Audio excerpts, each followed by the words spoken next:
오늘의 이야기, 인간의 운명과 인연의 비밀 안녕하십니까? 세상의 모든 지혜를 탐구하는 시간입니다.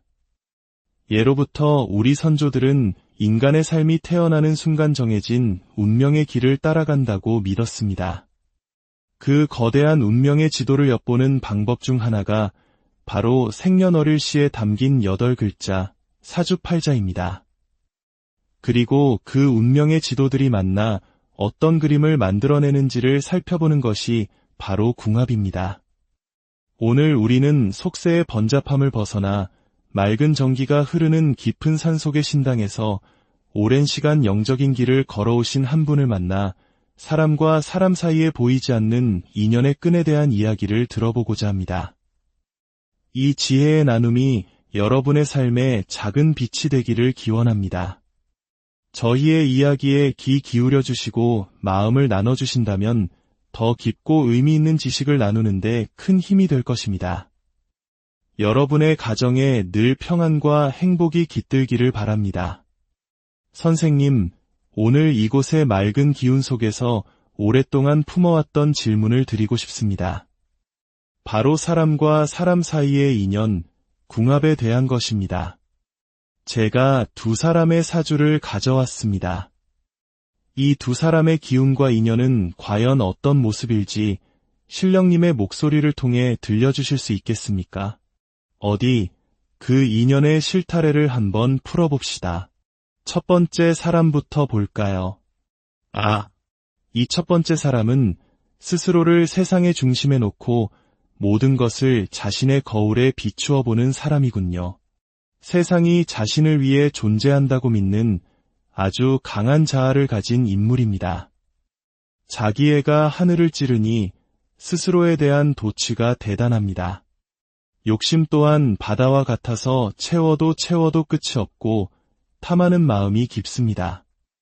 배짱 하나는 두둑해서 호랑이 굴에 들어가도 정신만 차리면 산다는 말을 몸소 실천할 사람입니다. 하지만 주변을 돌아보는 눈이 부족합니다. 다른 사람이 나를 어떻게 생각하는지, 나의 행동이 어떤 파장을 일으키는지에 대한 감각이 무딥니다. 남의 눈치를 보지 않는다는 것은 때로 용기일 수 있으나 이 사람의 경우는 세상을 읽는 지혜가 부족한 것에 가깝습니다. 모든 것을 철저히 자신의 이익에 맞춰 계산합니다. 아주 사소한 것 하나까지도 자신에게 득이 될지 실이 될지를 저울질하는 지독한 계산적인 사람입니다. 한번 자신이 옳다고 믿으면 그 누구의 말도 듣지 않습니다. 주변에서 아무리 말려도 소용없습니다. 오직 자신의 계산과 판단만을 믿고 나아갑니다. 때로는 무모하다 싶을 정도로 저돌적입니다. 우리는 된장인지 간장인지 찍어 먹어보고 판단하지만 이 사람은 일단 들이대고 봅니다. 먼저 창을 던져보고 아니면 말고 하는 식의 삶을 삽니다. 과감하고 대담한 면모가 분명히 있습니다. 그런데 이 사람 참으로 묘한 운을 가졌습니다. 보이지 않는 조상의 음덕이 대단해요. 넘어져도 크게 다치지 않고 벼랑 끝에서도 누군가 손을 내밀어주는 형국입니다. 하늘이 내린 재물 복이 있어 먹고 쓰고 남을 만큼의 재물이 평생 마르지 않을 사주입니다. 하지만 그 성정은 아나무인, 즉 눈 아래에 사람이 없는 듯 행동합니다. 자신이 전문가가 아닌 분야에까지 스스럼 없이 손을 뻗치고 모든 것을 다 잘할 수 있다는 과신에 차 있습니다. 남자로서 오를 수 있는 가장 높은 곳까지 올라가야 직성이 풀리는 야망가입니다.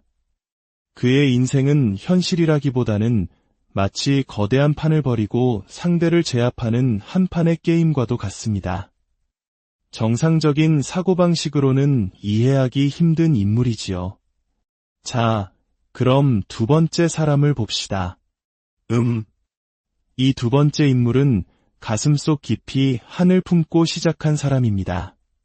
배움에 대한 한, 가지지 못한 것에 대한 한, 인정받지 못한 것에 대한 한, 그 풀리지 않는 한을 동력 삼아 앞으로 나아간 인물입니다. 그 한을 풀기 위해 작은 삽으로 땅을 파기 시작했는데 정신을 차려보니 스스로가 판 거대한 구덩이의 한가운데에 갇혀 버린 형국이지요. 이젠 그곳에서 빠져나오고 싶어도 나올 수가 없습니다. 성취에 대한 욕심이 너무나도 강해서 가지 말아야 할 길과 하지 말아야 할 일을 알면서도 스스로 발을 담갔습니다. 이제는 너무 멀리 와버렸다는 것을 스스로도 알고 있습니다. 뒤를 돌아갈 수도 멈출 수도 없는 상황입니다. 그래서 이제는 배를 째라는 식으로 모든 것을 걸고 끝까지 가보자 하는 마음뿐입니다. 겉으로는 차갑고 이성적으로 보이지만 그 머릿속에서는 쉴 새 없이 수많은 전쟁이 벌어지고 있습니다.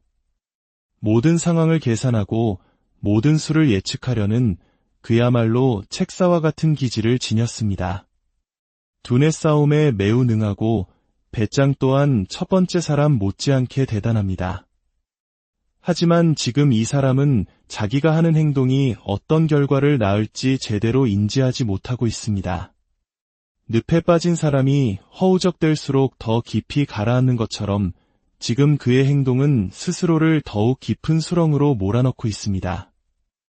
불확실한 것조차 확실하다고 믿어버리는 맹목적인 믿음을 가지고 있습니다. 천상천하 유아독존, 내가 바로 나인데 어찌할 것이냐 하는 기세가 등등합니다. 그러니 주변에 적이 많고 원망의 소리가 높을 수밖에요. 너무 높은 곳에 홀로 앉아 있으니 저 아래에서 수많은 사람들이 손을 흔들고 눈물을 흘려도 보이지 않는 겁니다. 이만 바라보고 앞만 보고 달려왔지 자신의 발밑과 등 뒤를 돌아보는 여유가 전혀 없습니다. 참으로 위태로운 사람이군요. 그렇다면 이 두 사람이 만나면 그 궁합은 어떻겠습니까? 이 둘의 만남은 마치 남의 자리를 빼앗은 첩과 첩이 만난 것과 같습니다. 두 사람 모두 자신의 본래 자리가 아닌 곳에 앉아 마치 그 자리가 원래 자신의 것인 양 행세하는 모습입니다. 범상치 않은 기운을 가진 두 사람이 만났으니 평온할 리가 없지요. 한마디로 독인객인, 즉 오십보백보입니다. 하는 짓이 서로 너무나도 닮았습니다. 겉으로는 서로를 위하는 척하지만 속으로는 끊임없이 서로를 의식하고 견제합니다. 첫 번째 사람은 두 번째 사람을 은근히 신경 쓰면서도 너는 내 발밑이다라며 무시하는 기색이 역력합니다. 마치 거대한 코끼리가 작은 강아지를 대하듯 하찮게 여기면서도 혹시 발목이라도 물릴까 신경 쓰는 모양새입니다. 두 번째 사람은 어떻습니까? 작은 치와와가 거대한 불독에게 덤벼드는 것과 같습니다. 자신의 몸집은 생각하지 않고 어떻게든 상대를 물고 늘어져 상처를 입히려는 기세입니다. 서로가 서로를 끊임없이 바늘로 찔러보고 막대기로 건드려보며 간을 보고 있습니다. 서로를 존중하는 마음은 눈꼽만큼도 찾아볼 수 없습니다. 서로를 향해 속으로 개무시하고 있는 겁니다. 첫 번째 사람은 계산적인 장사꾼의 기질을 가졌다면 두 번째 사람은 인생 전체를 도박판으로 여기는 도박꾼과 같습니다. 모든 순간에 자신의 모든 것을 걸어버리는 위험한 승부사입니다. 이 둘의 합을 본다면 한 명은 날카로운 칼을 들고 서 있고 다른 한 명은 긴 창을 들고 서 있는 모습입니다. 언제 서로를 향해 칼과 창을 휘두를지 모르는 일촉즉발의 상황 속에서 늘 으르렁거릴 수밖에 없는 운명입니다. 누가 먼저 칼을 빼드느냐, 누가 먼저 창을 찌르느냐, 그것만이 중요할 뿐 화합이란 있을 수 없습니다. 하늘의 용과 땅의 호랑이가 서로를 노려보며 싸우는 형국, 바로 용호상박입니다. 이 둘 사이에는 어떠한 합의 점도 존재하지 않습니다. 똑같은 성정의 두 사람이 만났으니 어찌 화합이 되겠습니까? 서로에게 이득이 되는 것은 아무것도 없습니다. 하나를 내주면 반드시 하나를 받아내야 하고 받은 만큼만 돌려주는 철저한 거래만이 존재할 뿐입니다. 이 두 사람의 궁합은 상극 중의 상극, 물과 불의 만남과 같습니다. 함께 무언가를 추진한다면 이루어지는 일은 하나도 없을 것입니다. 사람과 사람의 만남에는 이처럼 보이지 않는 기운의 흐름이 존재합니다. 어떤 인연은 서로를 성장시키고 빛나게 하지만 어떤 인연은 서로를 파국으로 이끌기도 합니다. 하지만 기억해야 할 것은 사주와 궁합이 인생의 모든 것을 결정하는 절대적인 설계도는 아니라는 점입니다. 그것은 우리가 태어날 때 주어진 기질과 가능성의 지도일 뿐, 그 위에서 어떤 길을 걷고 어떤 집을 지을지는 결국 우리 자신의 의지와 노력에 달려 있습니다. 운명은 정해진 길이 아니라 수많은 선택이 모여 만들어가는 여정일지도 모릅니다. 오늘 이야기가 여러분 자신과 주변의 소중한 인연들을 다시 한번 돌아보는 작은 계기가 되었기를 바랍니다. 지혜를 향한 저희의 여정은 계속됩니다.